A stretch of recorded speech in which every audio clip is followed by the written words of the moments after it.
মিশরের নীল নদের পানি যখন শুকিয়ে যেত তখন পুনরায় পানি প্রবাহিত করার জন্য প্রতি বছর একজন সুন্দরী কন্যাকে জ্যান্ত বলি দেওয়া হতো। আর যখন হজরত উমর রাদিয়াল্লাহ এই প্রথার কথা জানতে পারেন, তখন তার পাঠানো একটি চিরকুট কিভাবে সেই মৃত নদীকে আবারও সচল করল। মূলত প্রাচীন মিশরের অধিবাসীদের মধ্যে যুগ যুগ ধরে এক ভয়াবহ কুসংস্কার ছিল যে নীল নদ তখনই প্রবাহিত হয় যখন তাকে একজন সুন্দরী কুমারী মেয়ের রক্ত উৎসর্গ করা হয়, এবং প্রতি বছর পানি কমতে শুরু করলে তারা একটি মেয়েকে অলংকারে সাজিয়ে জ্যান্ত অবস্থায় নদীতে নিক্ষেপ করত। কিন্তু ইসলামের ন্যায় বিচার নিয়ে হজরত আমর ইবনুল আস রাদিয়াল্লাহু যখন মিশর জয় করলেন, তিনি এই পৈশাচিক প্রথা নিষিদ্ধ করে দিলেন,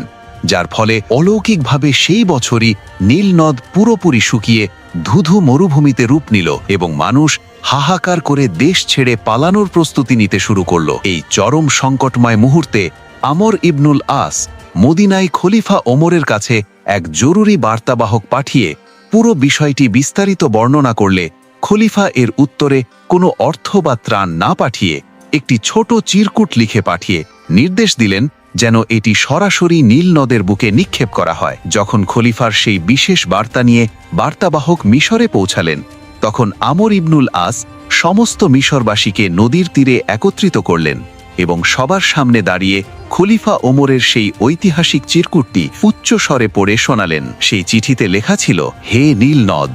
যদি তুমি নিজের ইচ্ছায় চলো তবে আমাদের তোমার পানির প্রয়োজন নেই, আর যদি তুমি এক ও অদ্বিতীয় আল্লাহর হুকুমে প্রবাহিত হও তবে আমি সেই মহান রবের কাছেই প্রার্থনা করছি যেন তিনি তোমাকে আবারও সচল করে দেন। সবার সামনে চিঠিটি পাঠ করার পর যখন সেটি শুকনো নদীর বুকে নিক্ষেপ করা হলো, তখন এক রাতের ব্যবধানেই অলৌকিকভাবে নদীটি 16 হাত গভীর পানিতে কানায় কানায় ভরে উঠল